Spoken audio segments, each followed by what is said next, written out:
Morra afogado, seu velho! Quero saber da minha herança! Pede pra sua fé te salvar! A cidade de Pelotas acordava naquela manhã de maio envolta em neblina. O rio São Gonçalo corria manso, suas águas escuras refletindo um céu cor de chumbo. Na margem, a ponte antiga, aquela que conectava dois bairros desde os tempos em que a cidade ainda sonhava pequeno, se estendia como uma cicatriz de concreto sobre as águas frias. Seu Damião acordou cedo, como sempre. 74 anos de vida, e ainda se levantava às 5 da manhã.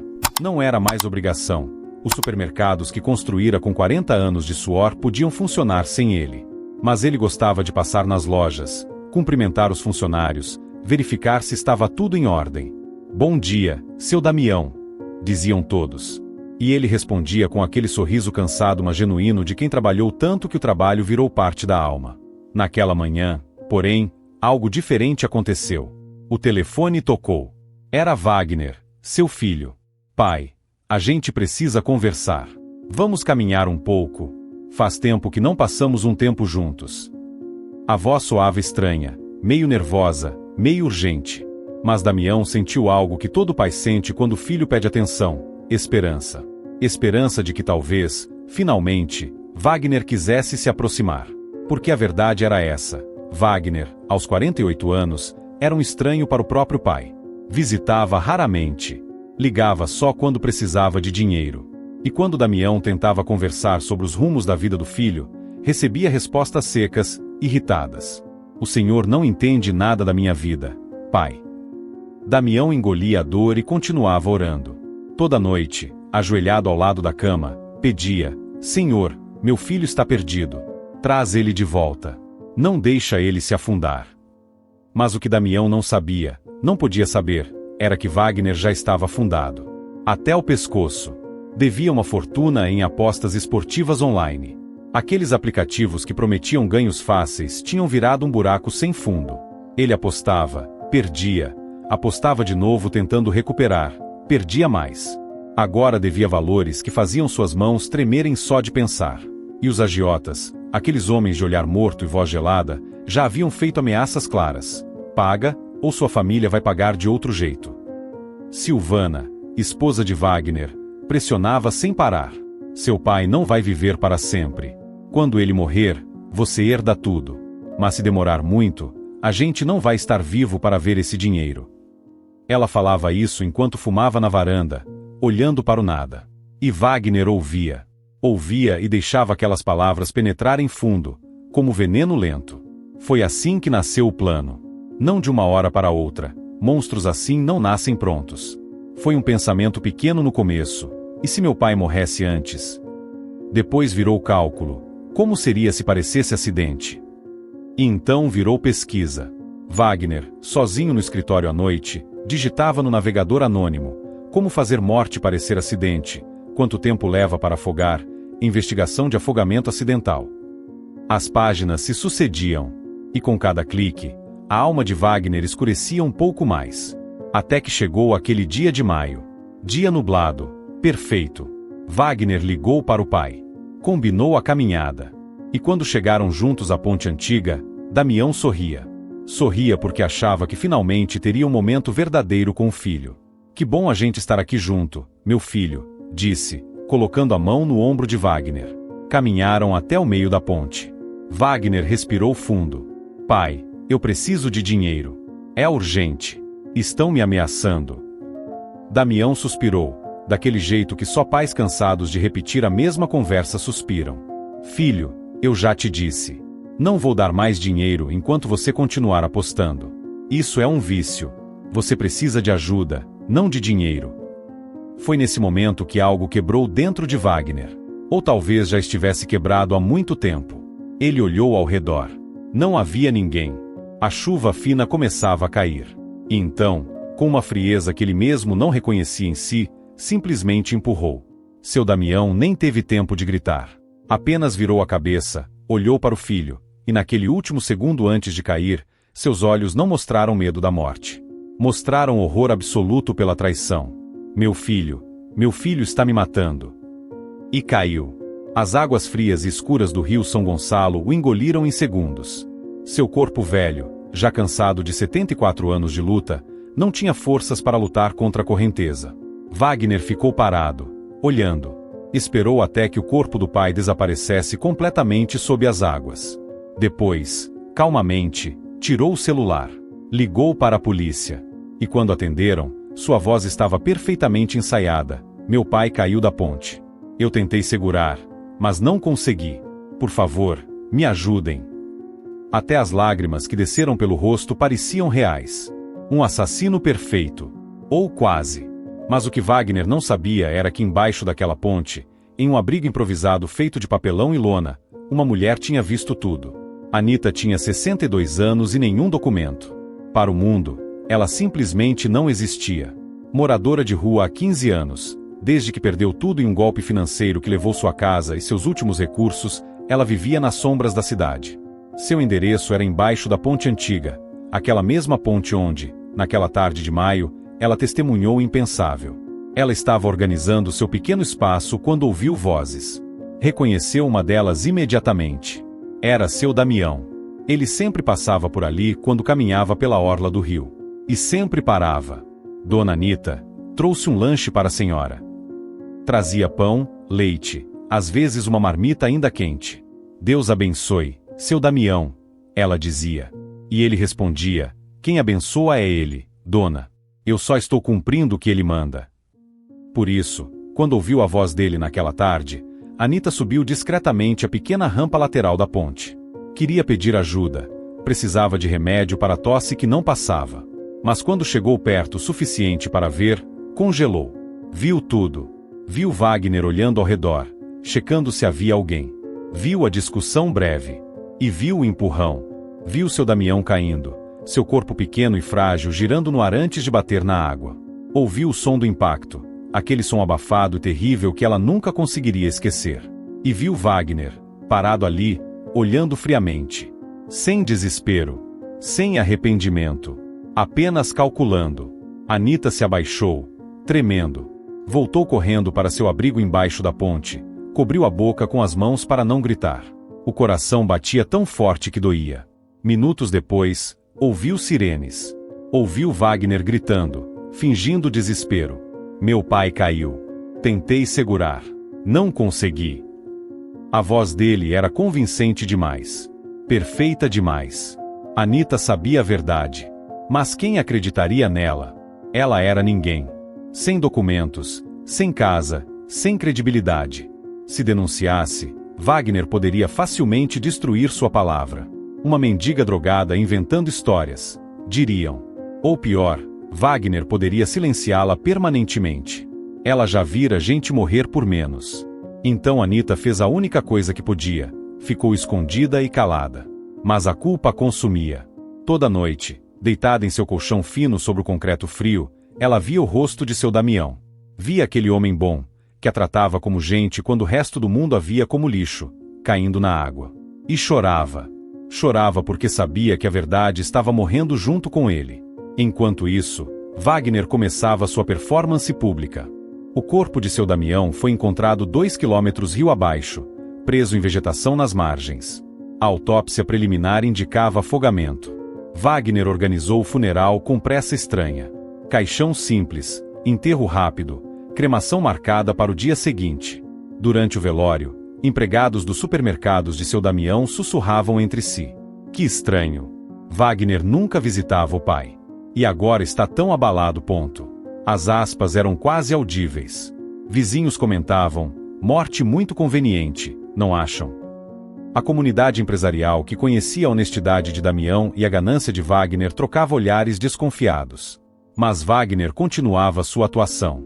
Chorava nos momentos certos. Abraçava as pessoas com o desespero calculado de quem ensaiou cada gesto. E já perguntava ao advogado sobre o processo de herança. Quanto tempo leva? Preciso regularizar os negócios do meu pai rapidamente. A pressa era evidente. Quase obscena. Silvana, em casa, já gastava o dinheiro mentalmente. Vamos pagar os agiotas, depois investimos o resto. Finalmente vamos poder viver bem.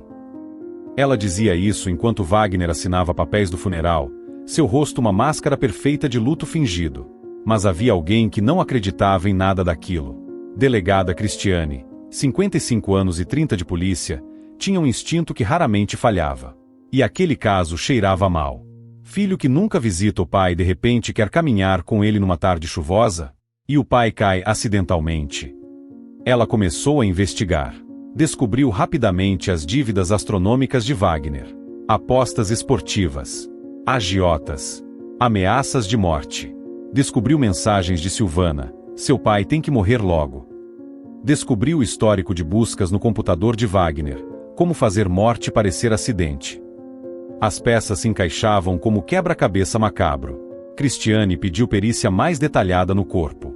Encontraram marcas nos braços de seu Damião, marcas consistentes com alguém sendo segurado antes de ser empurrado. O ângulo da queda, recalculado por especialistas, não batia com o acidente. Conseguiu câmeras de segurança de estabelecimentos próximos. As imagens mostravam Wagner posicionando-se estrategicamente atrás do pai antes do momento fatal. As evidências se acumulavam. Mas ainda faltava a peça crucial, uma testemunha ocular. E essa testemunha, escondida sob a ponte, não tinha coragem de aparecer. Até que uma noite, Anita não aguentou mais. O peso era grande demais. Ela se ajoelhou em seu abrigo de papelão, embaixo da mesma ponte onde seu Damião havia sido assassinado. Não tinha terço. Não tinha capela. Tinha apenas fé desesperada e um coração que doía de culpa e medo. Virgem Maria, sussurrou para o céu noturno que mal conseguia ver através das vigas da ponte, eu vi o que aconteceu. Vi o filho matar o pai. Seu Damião era bom comigo, me dava comida, me tratava como se eu importasse.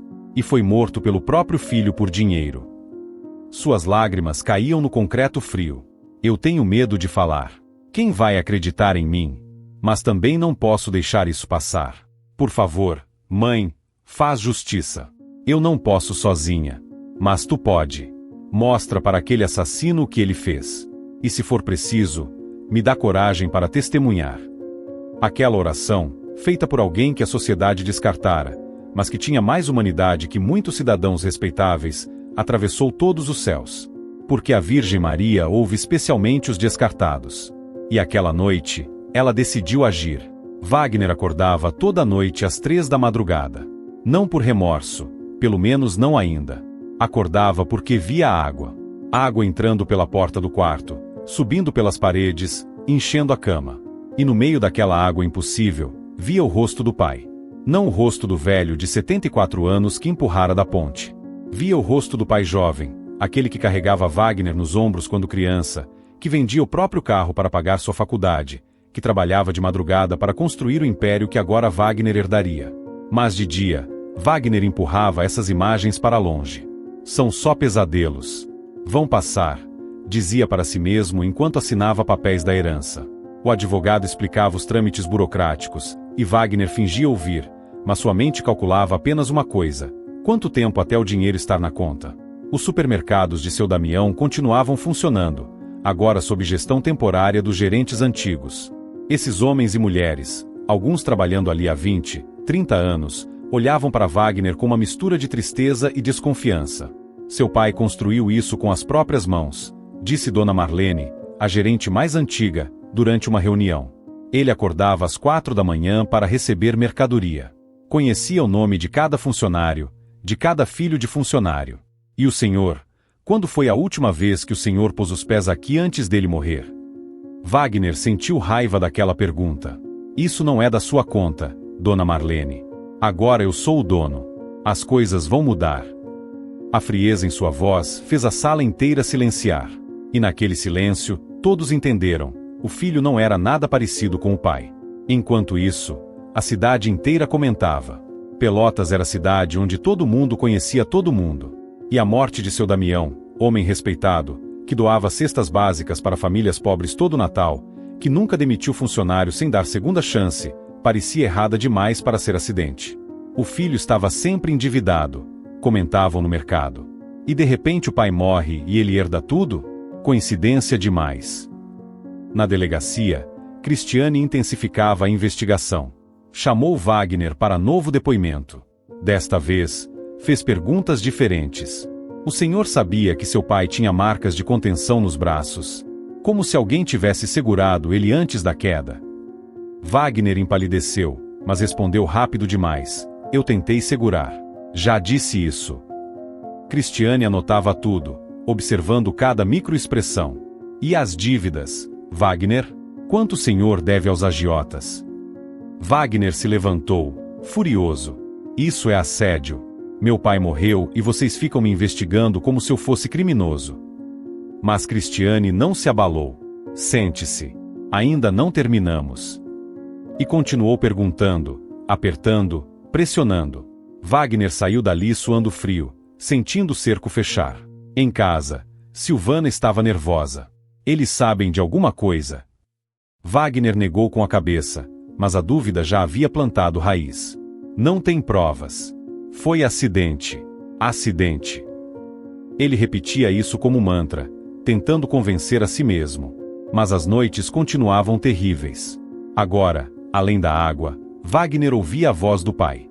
Não palavras claras, apenas um sussurro constante, como vento atravessando frestas.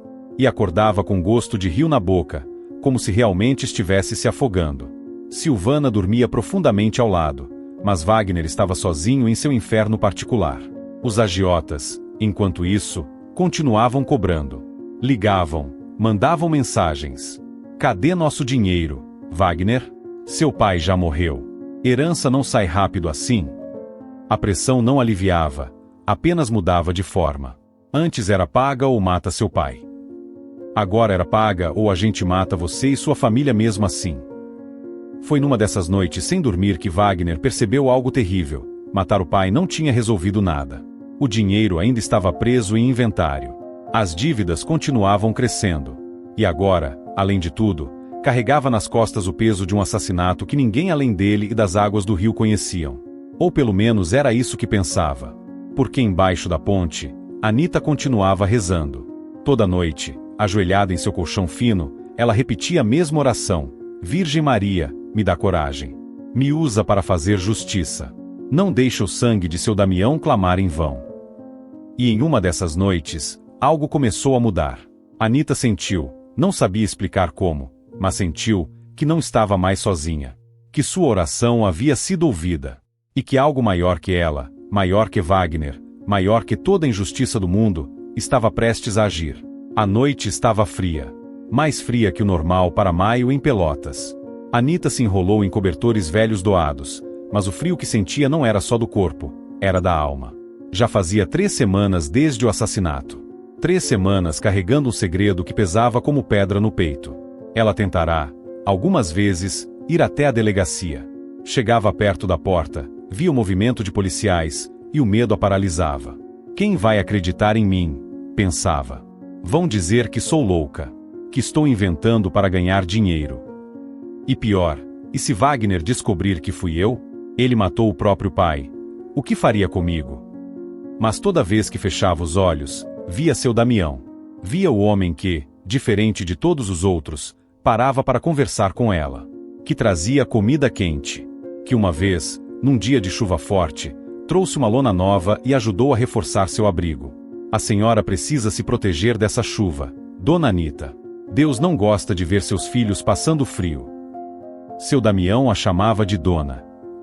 Tratava com respeito que ela não recebia de ninguém mais. E agora estava morto, afogado nas águas frias do rio, empurrado pelo próprio filho, enquanto ela assistia escondida, sem fazer nada. Naquela noite específica, Anita não conseguiu mais suportar. Ajoelhou-se em seu pequeno espaço. Não tinha imagens santas, não tinha terço. Tinha apenas um pedaço de pano azul que encontrara no lixo e guardara porque lembrava o manto de Nossa Senhora. Segurou aquele pano com as 2 mãos, apertou contra o peito, e começou a rezar. Virgem Maria, sua voz tremeu na escuridão, eu sei que não sou ninguém. Não tenho casa, não tenho nome nos papéis do mundo. Para todo mundo, eu não existo. Mas sei que para ti, eu existo. Sei que me vê. As lágrimas começaram a cair, molhando o pano azul. Eu vi o que aconteceu, mãe. Vi Wagner empurrar seu Damião daquela ponte. Vi meu amigo, porque ele era meu amigo, um dos únicos que me tratava como gente, cair na água. Ouvi o barulho do corpo dele batendo no rio. E não fiz nada. A voz de Anita quebrou. Eu tive medo. Continuo com medo. Medo de não acreditarem. Medo de Wagner me matar também. Sou velha, sou fraca, não tenho nada nem ninguém. Mas tu é mãe dos desamparados. É isso que dizem. Mãe dos que não têm ninguém. O vento frio soprava através das vigas da ponte, fazendo um som quase musical. Anita fechou os olhos e continuou. Seu Damião era bom. Dava comida para mim, para outros moradores de rua. Nunca passou por aqui sem perguntar se a gente precisava de alguma coisa. E morreu traído pelo filho que ele amava, que criou, que sustentou a vida inteira. Ela apertou o pano azul com mais força. Eu não posso fazer justiça sozinha. Não tenho poder, não tenho voz. Mas tu tem. Então eu peço, mãe, age. Mostra para Wagner o que ele fez. Faz ele entender. Faz ele sentir o que seu Damião sentiu. E se for preciso, se tu quiser que eu testemunhe, mesmo com todo o medo que tenho, me dá coragem. Me usa. Anita ficou ali, ajoelhada, por muito tempo. Não esperava a resposta imediata. Nunca esperava. Oração, para ela, era mais desabafo, mais conversa com alguém que talvez ouvisse, talvez não. Mas naquela noite, algo diferente aconteceu. O vento parou. Completamente. O som do rio, aquele som constante de água correndo que era a trilha sonora de seu abrigo, silenciou. E Anita sentiu algo quente envolvê-la, mesmo com o frio da noite. Não era calor físico. Era outra coisa. Era como se alguém tivesse colocado mãos invisíveis e ternas sobre seus ombros curvados. Ela abriu os olhos devagar. Não viu nada. Nenhuma aparição, nenhuma luz sobrenatural. Mas sentiu, com uma certeza que não conseguia explicar, que havia sido ouvida. Que sua oração não tinha se perdido no vento frio da noite. Que alguém, em algum lugar além do que ela podia ver, havia recebido seu clamor. E pela primeira vez em 3 semanas, Anita dormiu em paz. Não uma paz de problema resolvido. O problema continuava enorme, assustador. Mas a paz de saber que não estava mais sozinha carregando aquele peso. Que havia entregue nas mãos de quem podia fazer algo que ela não podia. Enquanto Anita dormia tranquila pela primeira vez, a quilômetros dali, na casa confortável que agora era legalmente sua, Wagner acordava novamente. 3 da madrugada. Mas desta vez era diferente. Desta vez, a água que invadia seu quarto não era só pesadelo. Era real. E no meio daquela água impossível, uma luz azul começava a brilhar. Wagner acordou sufocado. Seus pulmões queimavam como se estivesse realmente se afogando. Abriu os olhos em pânico e viu água. Água fria, escura, idêntica à água do rio São Gonçalo, subindo rapidamente pelo quarto. Já estava na altura da cama, molhando os lençóis, entrando pela boca e nariz enquanto ele tentava gritar. Olhou para o lado. Silvana dormia profundamente, respirando tranquila, completamente seca. O despertador na mesa de cabeceira mostrava 3 horas da manhã, seus números vermelhos brilhando através da água como se nada estivesse acontecendo. Wagner tentou sacudir a esposa, mas suas mãos atravessavam o corpo dela como se ela não estivesse ali, ou como se ele não estivesse. Isso não é real, Wagner tentou dizer para si mesmo, mas as palavras saíram como bolhas. A água continuava subindo. Agora estava na altura do peito. Gelada. Tão gelada que seus ossos doíam. E tinha aquele cheiro de rio, de vegetação morta, de morte. Wagner tentou sair da cama, mas não conseguia se mover. Era como se a água tivesse peso, densidade que o prendia no lugar. O pânico tomou conta completamente. Ele ia morrer. Ia se afogar na própria cama, no próprio quarto, enquanto sua esposa dormia ao lado sem perceber nada. E foi nesse momento de terror absoluto que algo mudou. A água parou de subir. Ficou exatamente na altura do pescoço de Wagner, deixando apenas seu rosto para fora, forçando-o a erguer o queixo para conseguir respirar. E então veio o silêncio. Não era silêncio comum. Era ausência total de som, como se o mundo inteiro tivesse parado de existir. Wagner não ouvia mais a respiração de Silvana, não ouvia o tic-tac do relógio, não ouvia os carros distantes da rua. Nada. Apenas silêncio denso, pesado, que pressionava seus ouvidos. E naquele silêncio, Wagner começou a sentir algo pior que o medo da morte. Sentiu que não estava sozinho. Havia alguém ali. Ele não via ainda, mas sentia. Uma presença que fazia a água ao redor pulsar levemente, como se tivesse batimento cardíaco próprio. Wagner tentou virar a cabeça, mas não conseguia. Estava preso, imóvel, forçado a olhar para frente, para o espelho grande na parede oposta da cama. E foi no reflexo que ele viu. Primeiro foi apenas uma luz. Luz azul suave, que começou como um ponto pequeno e foi se expandindo, atravessando a água escura como amanhecer impossível. Depois a luz ganhou forma, contornos delicados, uma silhueta feminina que emergia das profundezas daquela água que não deveria existir. Wagner quis fechar os olhos, mas não conseguia. Estava preso ali, sendo forçado a ver. E então entendeu, com uma clareza terrível, que aquilo não era pesadelo. Pesadelos você pode acordar. Daquilo, não havia como fugir. O ar ao redor ficou mais denso. Wagner sentiu um perfume que nunca havia sentido antes. Não era perfume de flores ou de produto químico. Era algo mais antigo, mais puro.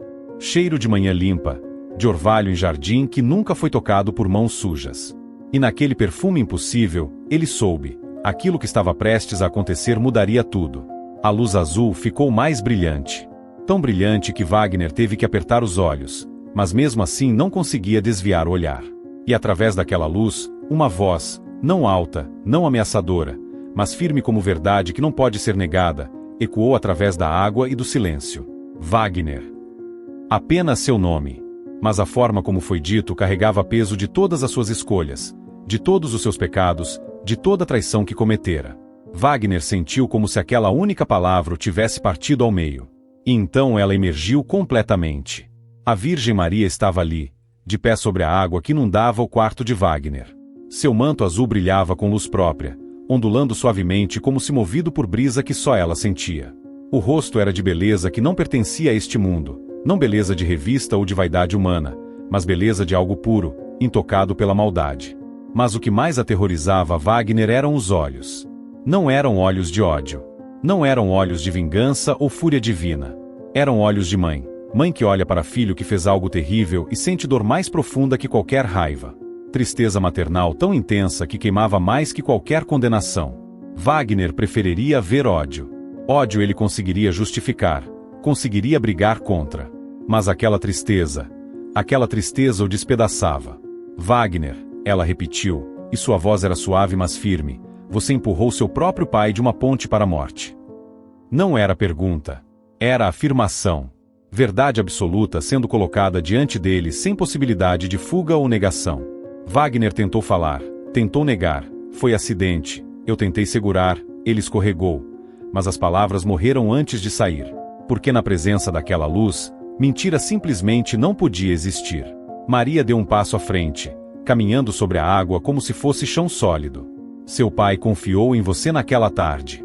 Quando você ligou pedindo para caminharem juntos, o coração dele se encheu de esperança. Meu filho finalmente quer passar tempo comigo, ele pensou.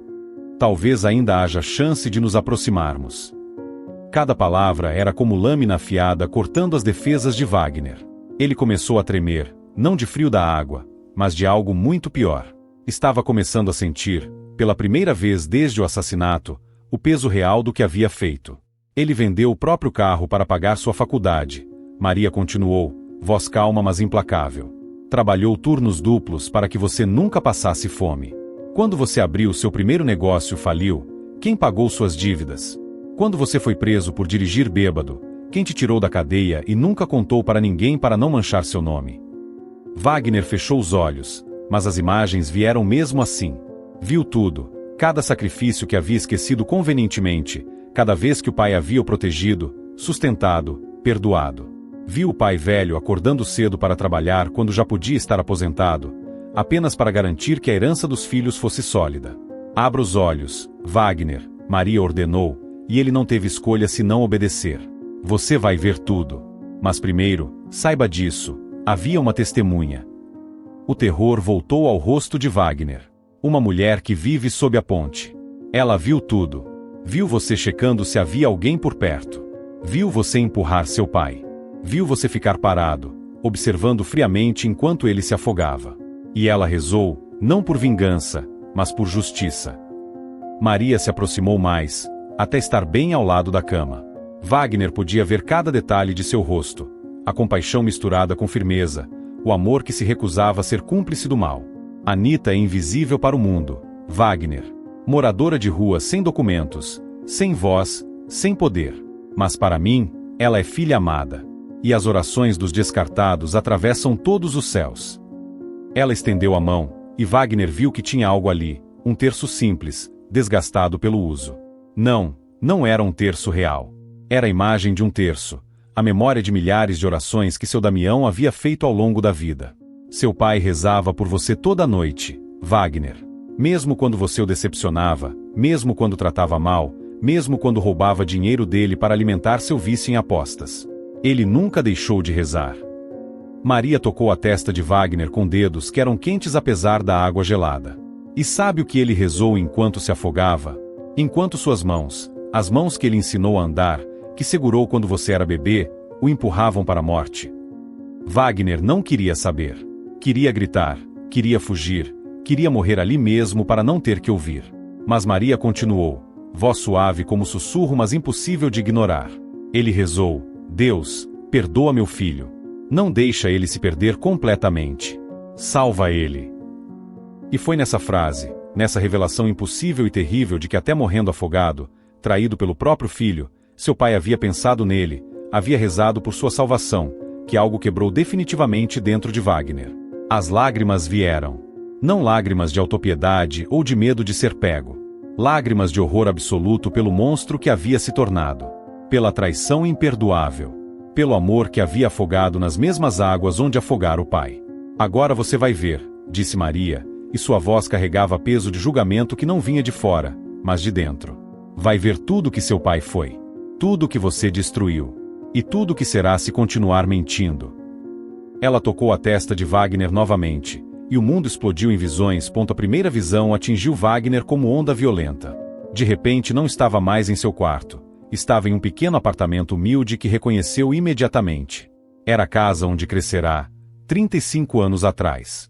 Viu seu pai jovem, com apenas 40 anos, acordando às 4 da madrugada. Viu Damião se vestir no escuro para não acordar a esposa e o filho pequeno que dormiam. Viu ele sair de casa ainda de noite, pegar 3 ônibus para chegar ao primeiro supermercado, apenas um mercadinho pequeno na época, que mal dava lucro. Viu o pai descarregar caixas pesadas sozinho porque não tinha dinheiro para contratar ajudantes. Viu as mãos dele sangrando de tanto carregar peso, os ombros curvados de cansaço. E viu algo que nunca soube, viu o pai guardando moedas em um pote escondido. E ouviu a oração sussurrada, Senhor, me ajuda a juntar para a faculdade do Wagner. Ele é inteligente. Merece estudar. Não deixa ele ter a vida dura que eu tive. A visão mudou. Agora Wagner tinha 16 anos. Viu o dia em que chegou em casa dizendo que queria fazer faculdade de administração em universidade particular. Curso caro, muito além do orçamento familiar. Viu a expressão do pai, não de recusa, mas de determinação. Você vai estudar, filho. Pode deixar comigo. E então viu o que aconteceu nos dias seguintes. Viu o pai vendendo o único carro da família. Viu ele voltando de ônibus sob chuva, encharcado, mas sorrindo porque tinha conseguido o dinheiro da mensalidade. Viu a mãe de Wagner perguntando, preocupada, Damião, como você vai trabalhar sem carro? E a resposta, ônibus serve. O importante é que nosso filho vai ter futuro melhor que o nosso. Wagner quis fechar os olhos, mas não conseguia. As visões continuavam, implacáveis. Viu todas as vezes que decepcionara o pai, as festas onde gastava dinheiro que não tinha, as brigas onde gritava o Senhor não entende nada, os anos onde não visitava nem ligava. E viu o pai, em cada uma dessas situações, rezando. Sempre rezando. Viu o dia em que seu primeiro negócio faliu. Tinha 28 anos e havia investido em sociedade com pessoas erradas, perdido tudo. Estava com dívidas enormes, prestes a ter o nome sujo. E viu o pai, que já era senhor de 64 anos, pegando empréstimo no banco usando supermercados como garantia para pagar as dívidas do filho. Pai, o senhor não precisava fazer isso, Wagner disse naquela época, sem real gratidão. E a resposta do pai, filho, pai existe para isso. Para segurar a mão quando você cai. Wagner, na visão, viu a própria expressão de anos atrás. Não havia gratidão verdadeira, apenas alívio egoísta de ter sido salvo das consequências. A visão seguinte foi ainda pior. Viu o dia, 3 anos antes do assassinato, em que começou a apostar. Começou pequeno, apenas R$100 em jogo de futebol. Ganhou. Sentiu a adrenalina, a ilusão de dinheiro fácil. E então perdeu. E apostou mais para recuperar. E perdeu de novo. A espiral descendente aconteceu rápido. Em meses estava devendo valores que faziam suas mãos tremerem. Viu todas as vezes que roubou dinheiro do pai. Pequenos valores no começo, depois quantias maiores. Viu o pai descobrindo sumiços, mas nunca o confrontando diretamente. Apenas rezando: Senhor, meu filho está em caminho perigoso. Protege ele. Não deixa ele se perder completamente. E então veio a visão que Wagner mais temia, o dia do assassinato. Mas agora não via através de seus próprios olhos. Via através dos olhos do pai. Sentiu a alegria de Damião quando Wagner ligou convidando para caminhar. Finalmente, pensou o pai, finalmente meu filho quer passar tempo comigo. Sentiu a esperança patética e linda de pai que nunca desiste do filho, não importa quantas vezes seja rejeitado. Sentiu os passos lentos na ponte, as pernas de 74 anos que doíam mas continuavam andando porque aquele momento com o filho valia qualquer dor. Ouviu Wagner falar sobre precisar de dinheiro. E sentiu a tristeza, não raiva, tristeza, ao ter que negar: filho, você precisa parar de apostar. Não vou alimentar esse vício. As palavras eram de amor, tentativa desesperada de salvar o filho de si mesmo. E então sentiu o empurrão. Sentiu o mundo girar, o momento de confusão antes de entender o que estava acontecendo. Sentiu o terror não da queda, não da morte, mas da compreensão. Meu filho está me matando. Meu filho. Meu Wagner. Sentiu a água gelada envolvendo o corpo velho. Sentiu os pulmões queimando, tentando respirar mas apenas inalando água. Sentiu a correnteza arrastando, mais forte que braços de 74 anos podiam resistir. Sentiu a consciência escurecendo, a morte chegando. E sentiu com clareza devastadora, os últimos pensamentos de Damião. Não foram de ódio, não foram de maldição. Foram: Deus, meu filho está perdido. Não deixa ele se perder para sempre. Perdoa ele. Salva ele. Mesmo que eu tenha que morrer, salva meu filho.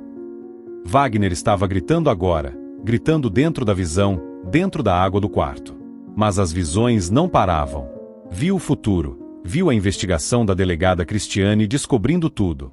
Viu Anita finalmente tendo coragem de testemunhar. Viu sua prisão, o julgamento onde seria condenado por parricídio.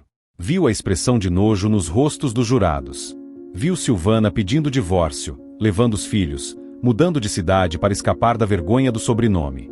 Viu décadas na prisão, não em cela comum, mas em isolamento porque até prisioneiros não toleram quem mata o próprio pai. Viu os espancamentos, a solidão absoluta, os anos se arrastando enquanto envelhecia sozinho, odiado, sem visitas, sem cartas, sem nada além da consciência do que havia feito. Viu sua morte na cadeia, velho, doente, sozinho em cela fria. E viu o que vinha depois. Viu a eternidade não como lugar de fogo, mas como consciência infinita. Consciência eterna de que havia afogado o homem que mais o amara, por dívidas de apostas que nunca valeriam uma vida. Sem descanso, sem esquecimento, sem paz, por toda a eternidade. As visões finalmente pararam. Wagner estava de volta ao quarto inundado, de volta à presença da Virgem Maria que observava com aqueles olhos de tristeza maternal. Agora você sabe, disse Maria suavemente. Sabe tudo o que destruiu, tudo o que perdeu, e tudo o que ainda pode perder, não apenas nesta vida, mas na eternidade. Wagner não conseguia falar. Apenas chorava, soluços profundos, desesperados, de homem que finalmente entendeu a magnitude do próprio monstro interior. Maria se ajoelhou ao lado da cama, ficando na altura dos olhos dele. Mas mesmo agora, mesmo depois de tudo que fez, há caminho de volta. Não caminho fácil. Não caminho sem consequências. Você vai pagar por seu crime, Wagner. Justiça terá que ser feita. Mas sua alma ainda pode ser salva, se você escolher verdade ao invés de mentira. Se escolher confissão ao invés de fuga. Ela tocou o rosto molhado de lágrimas de Wagner. Seu pai te perdoou mesmo morrendo. Mas você precisa se entregar. Precisa confessar. Precisa honrar a memória do homem que deu tudo por você e morreu rezando pela sua salvação. Maria começou a se afastar, a luz azul diminuindo lentamente. A escolha é sua, Wagner. Mas escolha rápido. Porque a testemunha que eu protegi está prestes a encontrar coragem para falar. E quando ela falar, tudo que você construiu de mentiras vai desmoronar. Melhor você desmoronar primeiro, por vontade própria, do que ser forçado. A água começou a recuar. E com as últimas palavras de Maria, sussurradas como vento suave, Wagner ouviu: seu pai ainda está rezando por você. Mesmo do outro lado, ainda reza. Não faça essa oração ser em vão. A luz desapareceu. A água sumiu completamente. E Wagner ficou ali, deitado em cama seca, com Silvana ainda dormindo tranquila ao lado como se nada tivesse acontecido. Mas ele sabia, com certeza absoluta, que tudo havia mudado. Wagner não dormiu mais naquela noite. Ficou deitado, olhando para o teto, sentindo algo que nunca havia sentido antes: peso esmagador da verdade. Não verdade abstrata, filosófica, verdade concreta, física, que pressionava seu peito como se toneladas de água ainda estivessem ali. Quando o sol começou a nascer, ele se levantou. Silvana acordou, bocejou, olhou para ele. Você está horrível. Não dormiu? Wagner apenas balançou a cabeça. Não conseguia falar com ela, não conseguia mais fingir, não depois de ter visto tudo, sentido tudo. Vestiu-se em silêncio. Silvana perguntou: vai aonde tão cedo? E ele respondeu com voz que mal reconhecia como sua: vou fazer o que devia ter feito há 3 semanas. A delegacia ficava a 20 minutos de carro. Wagner dirigiu devagar, como homem indo para a própria execução. Porque era isso. Era execução de tudo que havia construído de mentiras. Cada semáforo vermelho era a tentação de voltar atrás. Ainda posso escapar, sussurrava uma voz dentro dele. Ninguém sabe. Posso continuar fingindo. Mas então via o rosto do pai. Via os olhos arregalados no momento da traição. Ouvia a voz de Maria: seu pai ainda reza por você. E sabia que não havia volta. Que mentira, agora, seria pior que morte. Chegou à delegacia às 5h40 da manhã. O sol mal havia nascido. Delegada Cristiane estava chegando para o turno. Café em uma mão, pasta de documentos na outra. Quando viu Wagner parado na frente da delegacia, franziu a testa. Wagner? O que está fazendo aqui tão cedo? Wagner a encarou. E então, com voz que saía como confissão arrancada da alma, disse: eu matei meu pai.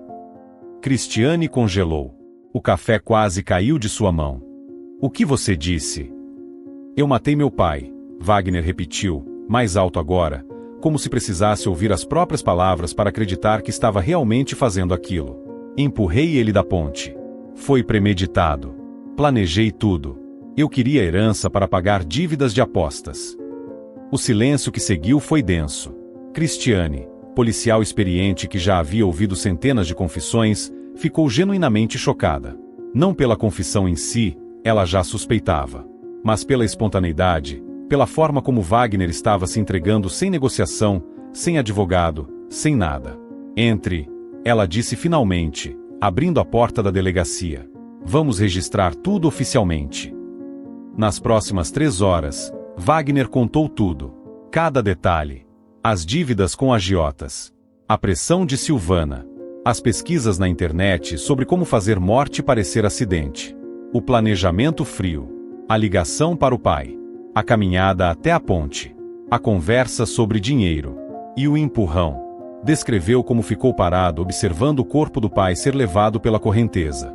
Como ligou para a polícia fingindo desespero. Como chorou lágrimas falsas no velório.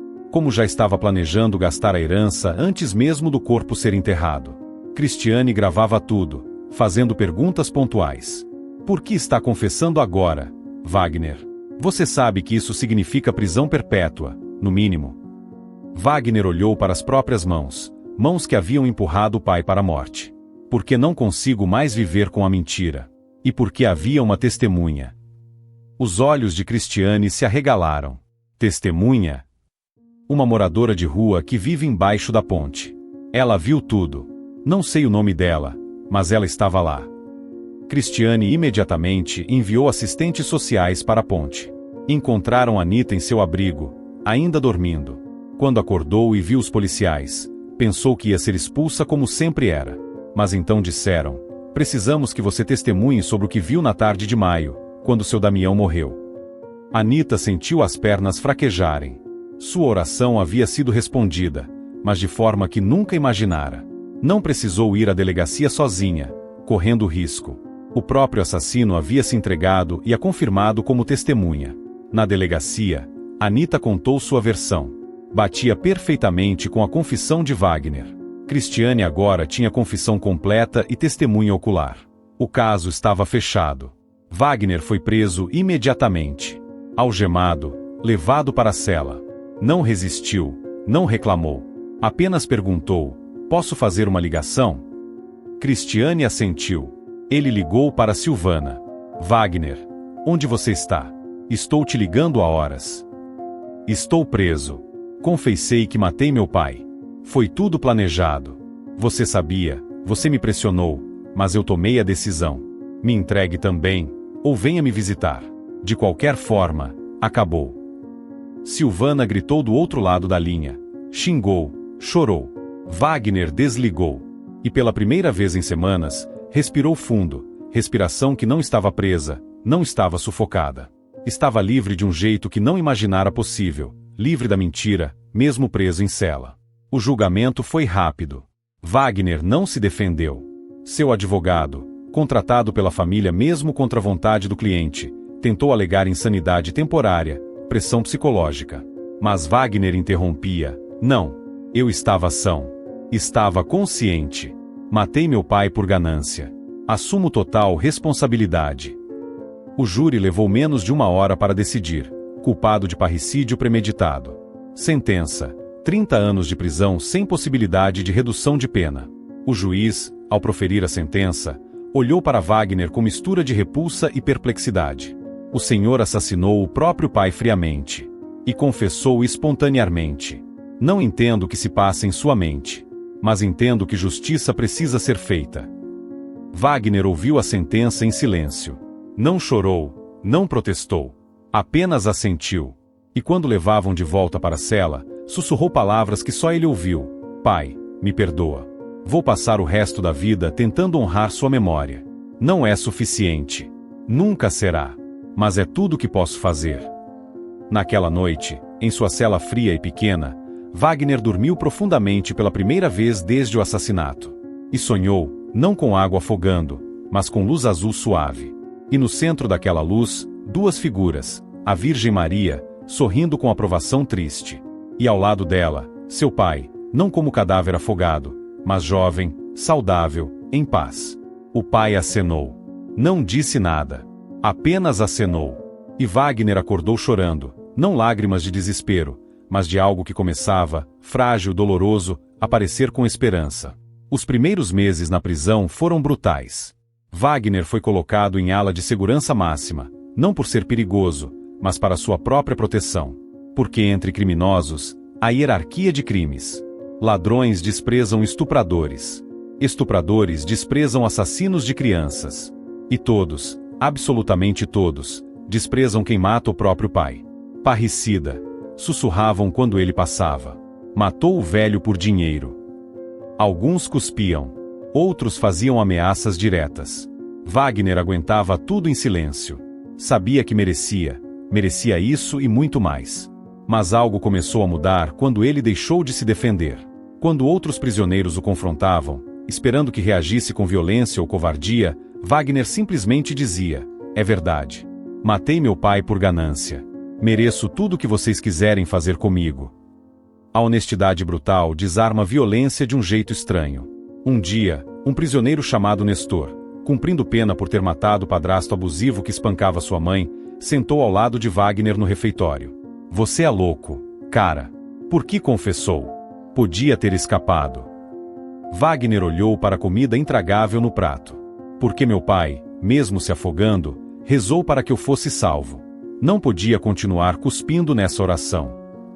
Nestor ficou em silêncio por longo tempo. Depois disse: "Seu pai deve ter sido homem bom." Wagner assentiu, lágrimas caindo no prato. "Era o melhor. E eu o matei." Aquela conversa foi o começo. Nestor começou a proteger Wagner de outros prisioneiros. E Wagner, por sua vez, começou a usar sua formação em administração para ajudar.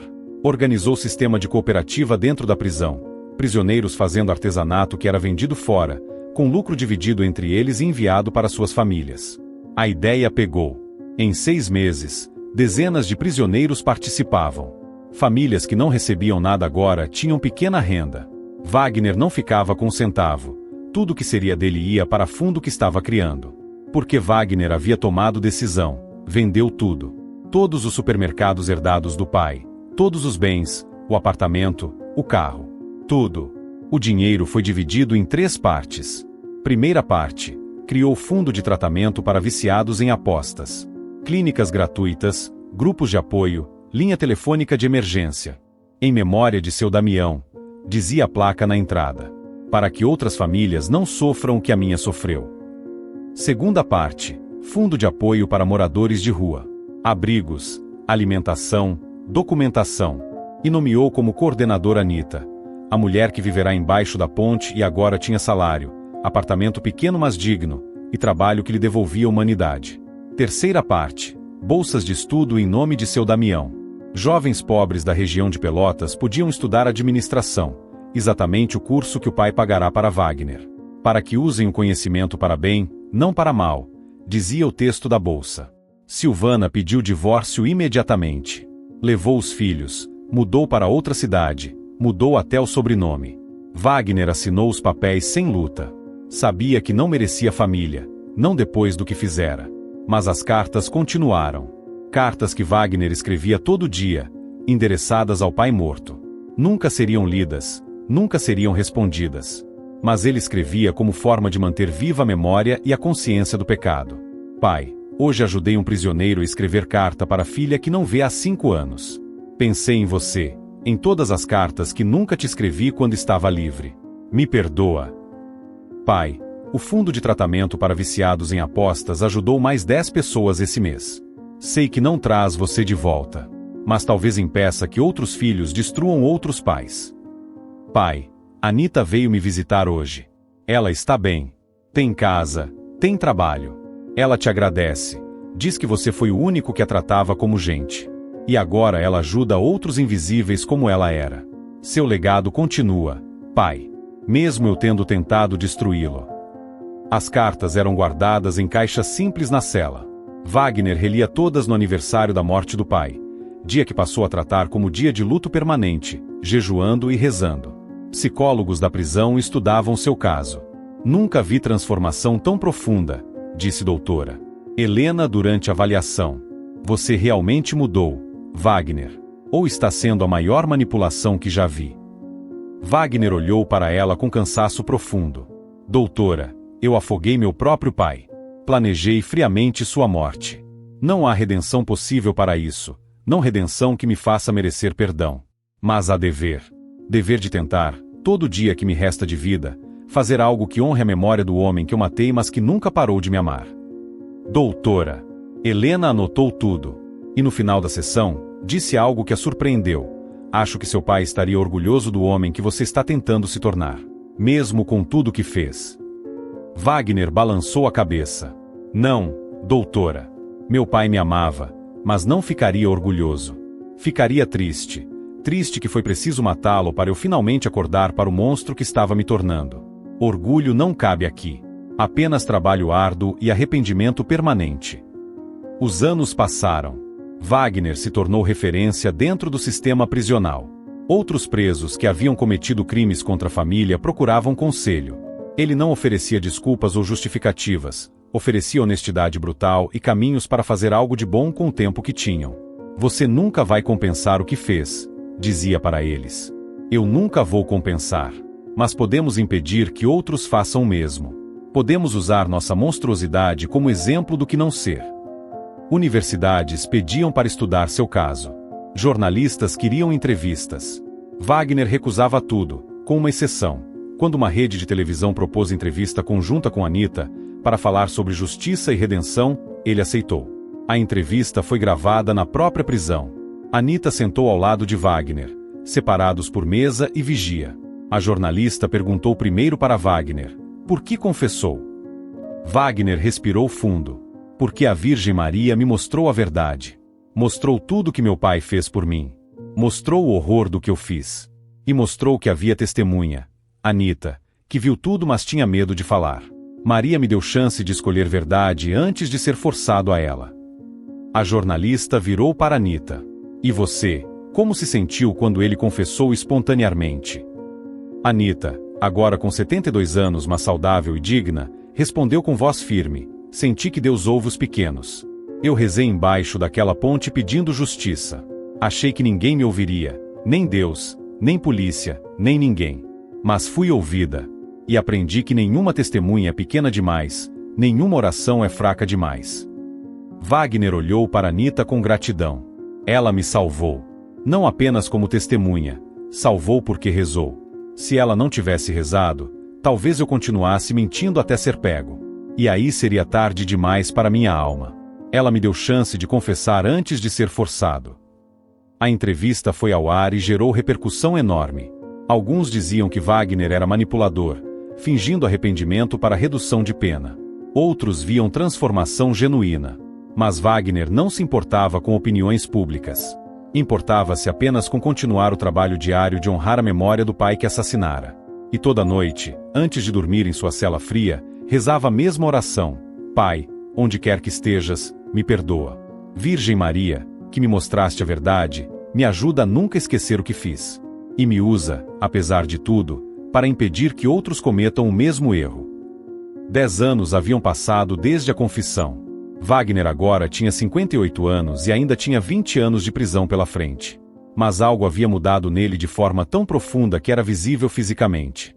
Os olhos, que antes eram duros e calculistas, agora carregavam peso de sabedoria dolorosa. As mãos, que haviam empurrado o pai para a morte, agora estavam sempre ocupadas, fazendo artesanato para a cooperativa, escrevendo cartas, ajudando outros prisioneiros. A cooperativa que começara pequena agora era modelo nacional. Outras prisões a replicavam.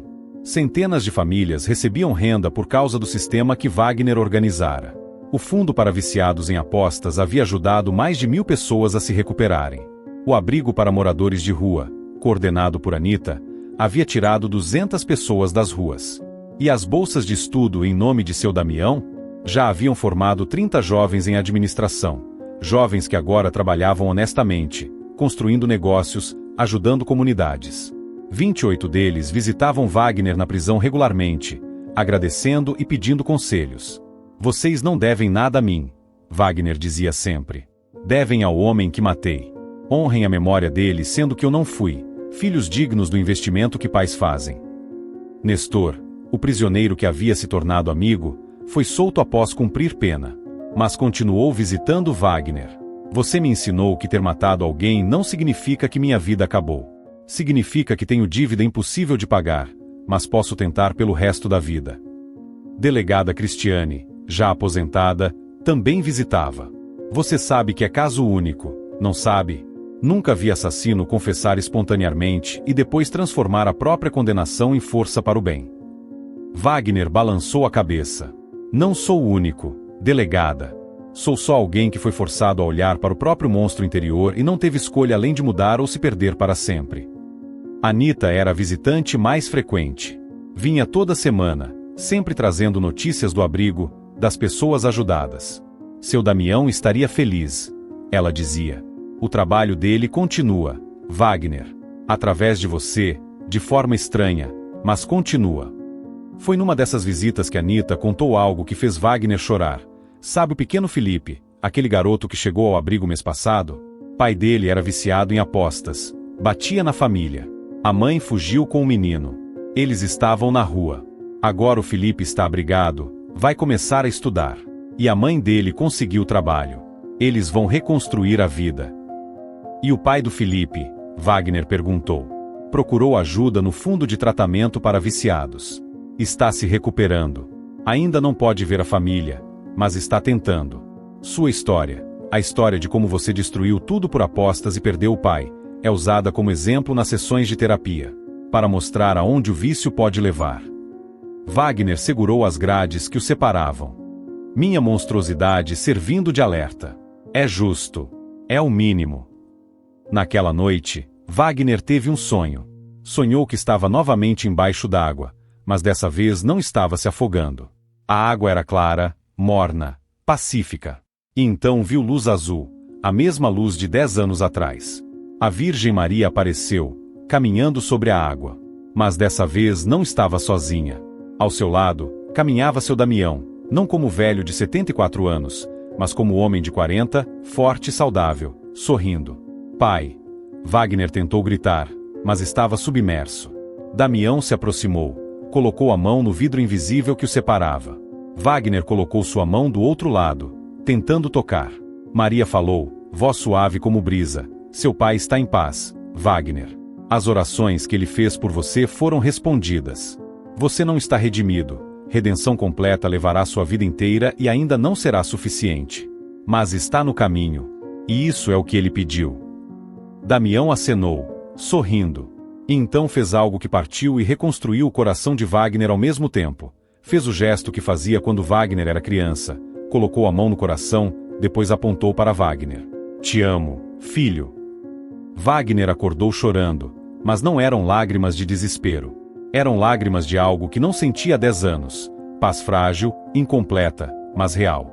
De manhã, escreveu carta mais longa que já havia escrito ao pai.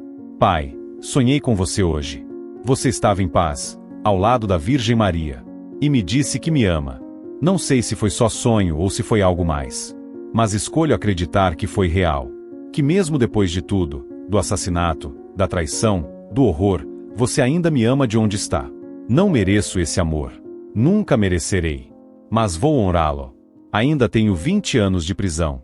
Depois disso, se eu sobreviver, terei resto da vida. E cada dia será dedicado a continuar o trabalho que você começou. Ajudar pessoas, especialmente os invisíveis como Anita, especialmente os viciados como eu era. Não posso trazer você de volta. Não posso desfazer o que fiz. Mas posso impedir que outros filhos façam o mesmo. Posso usar minha história como alerta. Posso transformar o pior crime que cometi em ferramenta para salvar outras famílias. Te amo, pai. Sempre amei, mesmo quando o ódio e a ganância cegaram esse amor. E vou passar o resto da eternidade tentando provar isso, sabendo que nunca será suficiente, mas tentando mesmo assim. Seu filho que te assassinou, mas que está tentando honrar sua memória. Wagner. Dobrou a carta, guardou com todas as outras. E pela primeira vez em 10 anos, sentiu algo parecido com esperança. Não esperança de felicidade, não esperança de perdão completo, mas esperança de que cada dia de trabalho, cada pessoa ajudada, cada vida salva do vício que o destruíra, era pequeno tijolo reconstruindo o que havia demolido. Anita, em seu apartamento simples mas digno, também teve um sonho naquela noite. Sonhou com a Virgem Maria segurando sua mão, mão enrugada de moradora de rua que agora ajudava outros como ela. Você foi fiel mesmo quando era invisível, disse Maria. E sua fidelidade salvou 2 almas, a de Wagner, que confessou, e a sua própria, que aprendeu que toda oração é ouvida. Quando acordou, Anita foi até o pequeno altar que montara em seu apartamento. Tinha apenas imagens simples de Nossa Senhora e vela branca. Acendeu a vela e rezou. Obrigada, mãe, por ouvir oração de quem ninguém ouvia, por transformar injustiça em justiça, por mostrar que até o pior pecado pode ser ponto de partida para algo bom, se houver arrependimento verdadeiro. E em Pelotas, a cidade onde tudo havia acontecido, a vida continuava. Os supermercados que seu Damião construíra agora pertenciam a outros donos, mas mantinham o nome, Supermercados Damião, fundado em honestidade, mantido em memória. A ponte onde o assassinato acontecerá agora tinha placa pequena, em memória de Damião, homem bom que ajudava os invisíveis. Que sua bondade inspire a todos nós. E embaixo da ponte, onde Anita viverá por anos, agora havia posto de ajuda para moradores de rua, lugar onde podiam conseguir comida, cobertores, informação sobre abrigos. A placa dizia, Projeto Anita, porque ninguém é invisível aos olhos de Deus. A história de Wagner e Anita, do pai assassinado e da testemunha invisível, da aparição da Virgem Maria e da confissão impossível, se espalhou. Não como lenda ou mito, mas como testemunho real de que arrependimento verdadeiro é possível, mesmo depois do imperdoável. E se você perguntar a Wagner hoje, cumprindo sua sentença com dignidade silenciosa, ele dirá, matei meu pai. Nada justifica isso. Mas a Virgem Maria me mostrou que até assassino pode escolher verdade ao invés de mentira. E meu pai, mesmo morrendo afogado, rezou pela minha salvação. Vivo para honrar essa oração, sabendo que nunca será suficiente, mas tentando mesmo assim. Há histórias que o mundo prefere não ouvir. Histórias de filhos que traem pais. Histórias de crimes tão horríveis que parecem não ter caminho de volta. Histórias de testemunhas tão invisíveis que a sociedade esquece que são gente. Mas existe alguém que nunca esquece. Alguém que ouve cada oração sussurrada embaixo de pontes frias. Alguém que vê cada lágrima de arrependimento, mesmo quando vem tarde demais para desfazer o mal. Alguém que é mãe, não apenas dos santos e dos justos, mas dos quebrados, dos caídos, dos que carregam culpa impossível. A história de Wagner não é história de herói. É história de monstro que escolheu olhar para o próprio monstro e não desviar os olhos. De homem que afogou o pai por ganância e descobriu que a única forma de respirar novamente era através da verdade. Verdade que o condenaria, mas que também o libertaria de prisão pior que qualquer cela. A história de Anita não é história de heroína. É história de mulher descartada pelo mundo que descobriu que aos olhos de Deus, ninguém é descartável. Que sua oração, feita sem terço, sem capela, apenas com fé desesperada, tinha poder de atravessar céus e mudar destinos. E a história de seu Damião não terminou naquelas águas frias. Terminou nos 1000 viciados que receberam tratamento. Nas 200 pessoas tiradas das ruas. Nos 30 jovens formados com bolsas em seu nome. Nas famílias que não foram destruídas porque alguém viu a história de Wagner e decidiu parar antes de chegar ao fundo do poço. O bem que Damião fez em vida se multiplicou depois da morte, não apesar do assassinato, mas de forma estranha e misteriosa, através do arrependimento do próprio assassino. Isso não torna o crime menos horrível. Não traz Damião de volta. Não apaga a traição. Mas mostra algo que o mundo precisa ouvir. Nenhum erro é tão grande que impeça arrependimento verdadeiro de começar alguma reconstrução. Não reconstrução que desfaz o mal, isso é impossível. Mas reconstrução que impede que o mal se multiplique. A Virgem Maria não apareceu para Wagner com ódio. Apareceu com tristeza maternal. Tristeza de mãe que vê filho se perdendo e não pode simplesmente deixar acontecer. Ela o confrontou com verdade brutal, mas também ofereceu caminho. Confesse. Enfrente as consequências. E então, com o tempo que te resta, honre a memória do homem que você destruiu. E Wagner escolheu esse caminho. Não o caminho fácil de fuga e mentira. O caminho difícil de verdade e reparação impossível. Se essa história tocou seu coração de alguma forma, se você se viu em Wagner, carregando culpa que parece não ter perdão, se você se viu em Anita, invisível mas orando mesmo assim, ou se você se viu em Damião, amando alguém que te machuca repetidamente, saiba disso, você não está sozinho. A Virgem Maria ouve. Ela ouve especialmente os quebrados, os caídos, os invisíveis. Ela ouve as orações que você faz quando ninguém mais está ouvindo. E ela pode transformar até a situação mais desesperadora em algo que, se não desfaz o mal, pelo menos impede que ele se espalhe. Não importa o que você fez.